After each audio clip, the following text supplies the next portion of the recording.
O dízimo na Nova Aliança, bíblico no Novo Testamento, os pastores e líderes usando grifes, e Tiago Santana, Tiago Alicerce, o vídeo de hoje é sobre isso, uma crítica voraz de Tiago Santana, que é conhecido como Tiago Alicerce por causa da igreja dele. Se você não sabe de quem eu estou falando, provavelmente a hora que eu colocar a imagem dele aqui, você vai ver que ele já deve ter aparecido ou no seu TikTok, ou nos Reels, no seu Instagram, em algum lugar, aí talvez você já tenha ou visto. Ele tem feito um trabalho muito intenso contra seitas, heresias e a galera que é muito controladora e legalista no ambiente de igreja.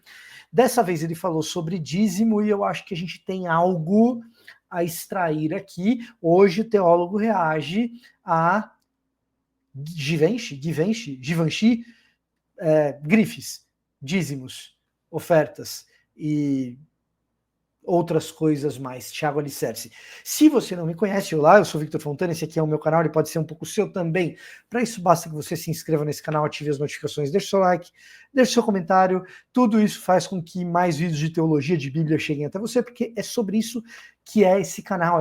Aqui é vídeo de Bíblia, de teologia, de igreja, essas coisas. Se esse é o assunto que você se interessa, é aqui que a gente se encontra, e a gente se encontra também em Victor Fontana Devocionais.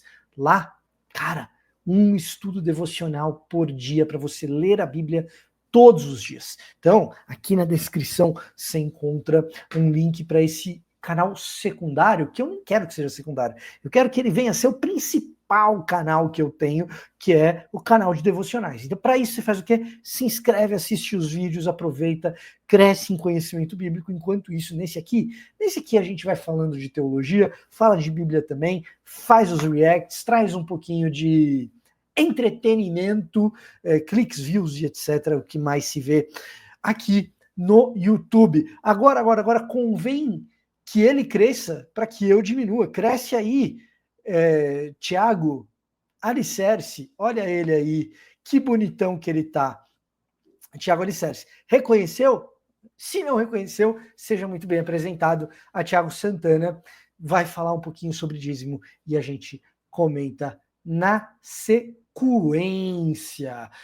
Cadê aqui? Vamos lá ver a guia certinho para poder dar o play e solta o verbo, meu irmão. Quase tudo que se tem como senso comum na igreja evangélica hoje sobre o assunto dízimo é cultural, não é extraído do texto. E enviaram um vídeo de um pastor bem famoso, bem conhecido, e ele dizendo assim: você tem que dar o seu dízimo na igreja e não é problema seu o que o pastor faz com o dízimo. O que o pastor faz com o dízimo é problema dele. Ele vai prestar conta para Deus. É por isso que os pastores estão usando Gucci, Prada, Givenchy e não sei o que lá com dinheiro de dízimo. A Bíblia não diz isso. Paulo diz: não vos torneis cúmplices com as obras infrutíferas das trevas. A doutrina apostólica diz que o ministro tem que ser modesto. Ele precisa receber, ele precisa viver bem, ser bem pago, mas ele tem que ser modesto. Ele não pode atuar no ministério com torpe e ganância. Ele não pode atuar como um dominador do rebanho, como um tosquiador. Então as pessoas enfatizam certos aspectos da Bíblia, ignoram outros aspectos, e aquilo que é enfatizado por conveniência da maquinaria da igreja institucional se torna senso comum, as pessoas repetem sem reflexão. Quase tudo que corte, hein, meus irmãos? Seria ele contra dízimo? Eu acho que o Tiago não é contra dízimo, não. O que ele está dizendo é que o que se fala a respeito de dízimo não é bíblico. E, cara, tem um motivo para isso. Porque é difícil. Não é só esse o motivo, mas esse é um dos motivos. É difícil falar de dízimo, principalmente a partir de uma perspectiva da nova aliança.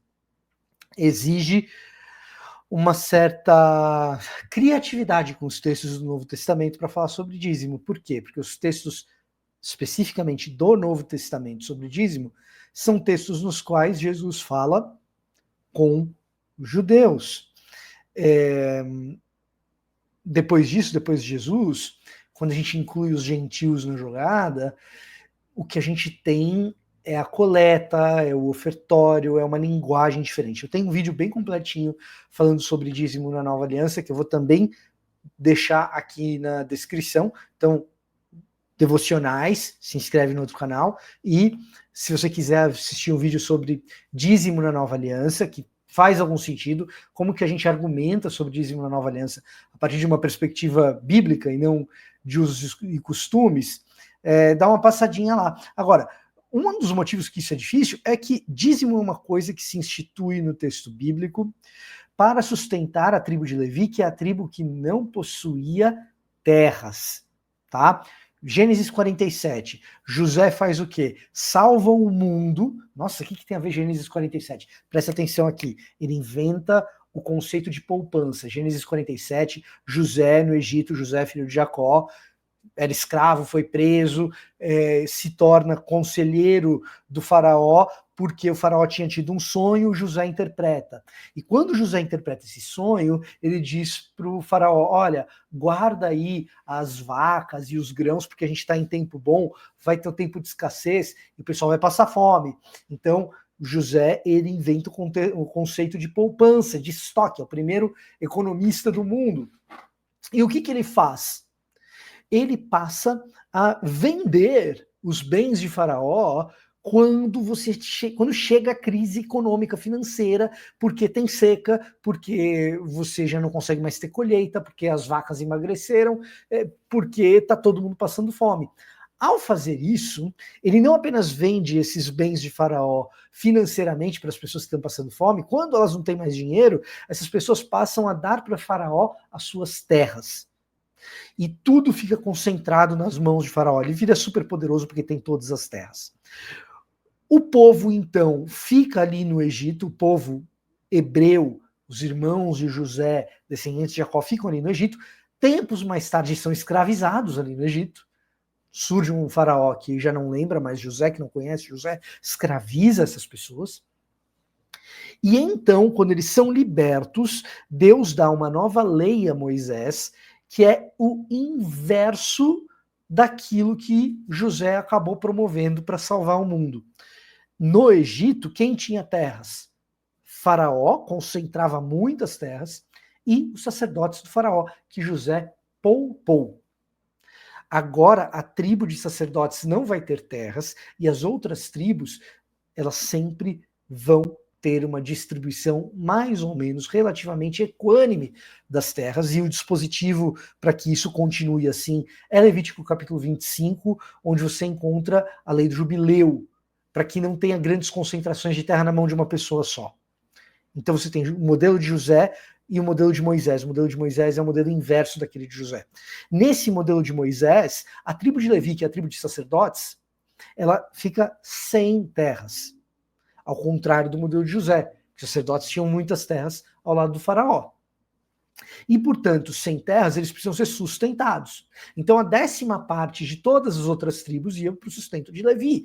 É esse o dízimo. Isso é o dízimo na antiga aliança. A transição disso para a nova aliança é uma transição complexa. E a gente vai observar ali nas coletas de Paulo alguns princípios que são similares ao dízimo, mas não são exatamente a mesma coisa. Questões como proporcionalidade, por exemplo. Quem tem mais dá mais, quem tem menos dá menos. São princípios parecidos. No meu vídeo especificamente sobre isso, eu faço uma longa explicação, caso você goste de longas explicações, você dá uma passadinha lá, mas um dos motivos que a gente não vê explanações bíblicas extensas e interessantes e que justifiquem o que é o dízimo é porque é complicado, cara. É difícil. E aí você tem os bem-intencionados que tentam fazer, mas é difícil. Você tem os bem-intencionados que não sabem como explicar isso. E você tem os mal-intencionados que, cara, essa história toda é muita história para convencer o povo a tirar o dinheiro do bolso. Então a gente tem que usar outros mecanismos para fazer o povo tirar o dinheiro do bolso. Aí é o mal-intencionado. E aí ele cria mitos, como o negócio do gafanhoto, do devorador, né? O devorador, gafanhoto, mesmo, tá? Que devorava as colheitas, né? Devorava as safras. É basicamente isso. Então, é disso que o Thiago está falando. É muita crendice popular para pouca explanação bíblica e conhecimento bíblico a respeito do dízimo. Se não me engano, também gravei um podcast inteiro sobre dízimo ao lado de Alexandre Melhoranza, que é um estudioso do Antigo Testamento, lá pro Bibotalk, BTcast, sobre isso. Se a minha memória não está me traindo, e se ela de fato não estiver, eu pego o link desse podcast e coloco também aqui na descrição desse vídeo, onde você vai encontrar um link. Já falei do link para o meu canal de devocionais? Não falei ainda, então deixa eu falar. Se inscreve no meu canal de devocionais, o link está aqui embaixo. Vai ter também o link para o meu vídeo sobre dízimo, link para o meu roteiro de estudos teológicos, caso você tenha interesse em comprar livro de teologia. Pelo preço do próximo livro que você compraria, você tem todo um guia para que você não compre coisa ruim, compre coisa que condiz de fato com aquilo que você precisa. Tá tudo aqui na descrição. Voltando no ponto, o que acontece? Se o que você quer é vestir marca de grife às custas da generosidade daquela senhorinha que mal tem dinheiro para comprar o gás, você não vai ficar explicando biblicamente o que é dízimo, né? Você vai colocar medo na senhorinha. E é esse o lance que o Thiago está criticando aqui. Você vai nas igrejas, o que os líderes fazem é colocar muito medo em você para que eles, os líderes, possam se vestir bem, usar os melhores carrões, estacionar nas suas vagas privativas, vaguinha do pastor, certo? Serem vistos e olhados como pessoas importantes. E aí me parece que existe um texto em especial que a gente peca em não ler e não usar quando o tema é arrecadação na igreja e dízimo, e o que tem acontecido com essas super grifes e super marcas. E eu fiz até uma brincadeira aqui com o Thiago. Eu não sei se pronuncia Givenchy ou Givenchy. Ele acha que fala Givenchy. Que bom, Thiago, que a gente não sabe como pronuncia esse negócio. Eu acho que é Givenchy, tá? Mas que bom, porque a gente não deveria nem a gente não deveria nem saber o nome dessas marcas, para ser muito honesto. Com todo respeito aos designers e estilistas que vivem disso, que trabalham disso, que trabalhem para o mundo da moda. Nós, como o Thiago bem apontou na regra apostólica, do que ele está falando? Está falando da didaquê, tá? Primeiro dos documentos cristãos da igreja primitiva. Não é bíblico, não é divinamente inspirado, mas você quer saber como a igreja no primeiro, no segundo século funcionava, o funcionamento dela e nos detalhes da vida do dia a dia, é uma fonte fundamental, uma fonte extraordinária e uma fonte sem a qual não dá para fazer história da igreja, sine qua non. Então, lá na regra apostólica você tem isso, você tem a questão da modéstia. Não convém ao ministro do evangelho que seja um esbanjador ou que viva uma vida de artista de trap, porque é o que está aparecendo. Primeiro, porque é usar o dinheiro para a obra de Deus em si e para si. Isso é coisa de salafrário, tá? Segundo, não tem nada a ver com a igreja, nem com a didaquê, nem com Bíblia. Segundo, é porque é brega pra caramba. Cara, tu é pastor, meu irmão. Isso aqui é só opinião minha, tá? Mas eu tinha que falar. Tu é pastor, meu irmão. Por que você tem que andar? Qual que é o próximo passo? É cordão de ouro que tu vai meter? Chegar de carro conversível com o bração para trás na igreja? Pô, cara. A hora que tu sobe ali naquele púlpito para pregar, com uma marca deste tamanho estampada no teu peito, porque você comprou, porque você pode comprar um moletom de 10 mil reais, de 15, é um moletom, cara. É brega. É brega. Deixa ostentação para os caras do trap. Deixa ostentação para MC. Você é mestre de outro tipo de cerimônia. E aí tem um lance que é o texto que a gente esquece, que eu fiz uma baita de uma digressão aqui e não falei do texto. Pô, o que Jesus fala de vestidor de grife? Pregador modelinho de grife. Vamos ver o que Jesus fala? Marcos, capítulo 12, versículo 38. Olha o que Jesus estava ensinando, o que Marcos relata a respeito dos ensinos de Jesus. Olha aqui, ó. Ao ensinar, Jesus dizia: cuidado com os mestres da lei, eles fazem questão de andar com roupas especiais, de receber saudações nas praças e ocupar os lugares mais importantes nas sinagogas, os lugares de honra nos banquetes. Qualquer semelhança com movimentos evangélicos atuais não é mera coincidência.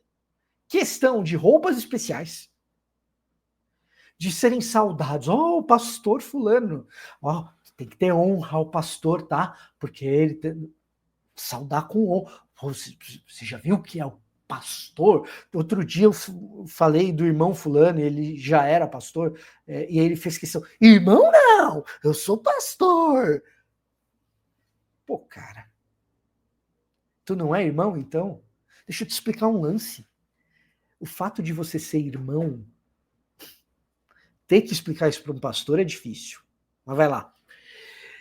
Deixa eu te explicar um lance. Você ser irmão é algo mais importante do que ser pastor, tá? Muito mais impressionante, teologicamente, muito mais incrível. Por quê? Porque a gente se chama de irmão porque Cristo se sacrificou para que nós fôssemos filhos adotivos de Deus, os irmãos mais novos dele. Nós fomos aceitos por adoção. Então, quando eu te chamo de irmão, eu estou reconhecendo você como um dos filhos adotivos de Deus. Isso é mais do que ser pastor, campeão. Não fica ofendido não que eu te chamei de irmão. Tá bom, camarada? Então, outro dia aconteceu isso com um camarada aí. Então, presta atenção, hein? Presta atenção. Olha o que diz o texto. Olha o que diz o texto. Vou voltar. Eles fazem questão de andar com roupas especiais. Naquela época eram tecidos, mas né, hoje em dia é o tal do algodão pima.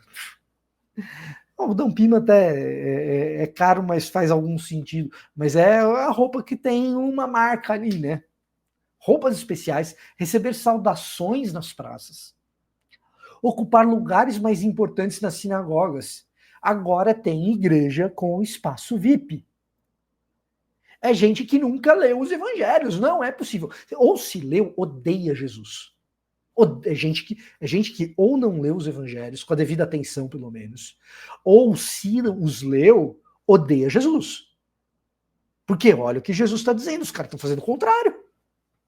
E chamando de igreja. E os lugares de honra nos banquetes. Eles devoram as casas das viúvas e, para disfarçar, fazem longas orações. Esses receberão condenação mais severa. Palavras de Jesus. A gente deveria ler esses versículos, Marcos 12, de 38 a 40, toda vez que a gente fala de dízimo no contexto atual da igreja evangélica. Tem que falar. Tem que falar. Porque esses textos são a mais escancarada denúncia daquilo que nós temos observado e vivido. Daquilo que o Tiago tem denunciado nas redes dele, com absoluta e assustadora frequência. E olha, esse tipo de caso, nem mesmo é o tipo de caso mais grave que ele denuncia. Você vai olhar as redes ali, lamentavelmente, existem coisas muito mais graves acontecendo até do que isso. Poxa, Vitor, mas isso é coisa de vilão caricato de desenho animado, né? Arrancar dinheiro de velhinha, que mais que os caras... O que pode ser mais grave que esses pastores e líderes estão fazendo? Estão tirando doce de criança também? Botando o pé para a pessoa deficiente tropeçar? Porque arrancar dinheiro de velhinha pior que arrancar dinheiro de velhinha, é esse tipo de coisa, né? Botar o pé para deficiente tropeçar, arrancar doce de criança. Cara, Quando você arranca um doce de uma criança, ela chora uma vez só. As coisas que esses caras fazem com crianças, alguns desses caras que, infelizmente, são os lobos em pele de cordeiro que têm se apresentado nas igrejas por aí, traumatizam crianças pro resto da vida. Então esse papo, papo chato de teólogo que fica denunciando as coisas e tal, cara, é um papo muito sério, sabe? E que não dá para falar sobre ele sem as devidas ênfases de uma certa carga de revolta, o que é diferente de ser maledicente, com uma certa carga de sede de justiça, o que é diferente de ser maldoso, pernicioso, com ênfases como essa que Jesus colocou. Essas pessoas terão uma condenação mais severa. E a gente tem que ler o texto, porque, embora seja admirável citar a Didaquê, e eu acho bom que o Tiago mencione a Didaquê aqui, porque a Didaquê é profundamente preocupada, já lá, nos primórdios da igreja, com gente que usa dinheiro dos outros para se bancar, sabe? Paulo era preocupado com isso, né? Ele era um fazedor de tendas para não ser pesado para a igreja. Mas é bom a gente mencionar o texto, porque o texto bíblico vale mais do que a Didaquê. Tá? O texto bíblico vale mais do que a Didaquê. E são palavras de Jesus no texto bíblico. Então nem a turma que diz assim, não, eu só aceito se for Jesus porque ele é a chave hermenêutica, embora a galera da chave hermenêutica não tenha problema nessa área específica de roupa de grife e tal, né?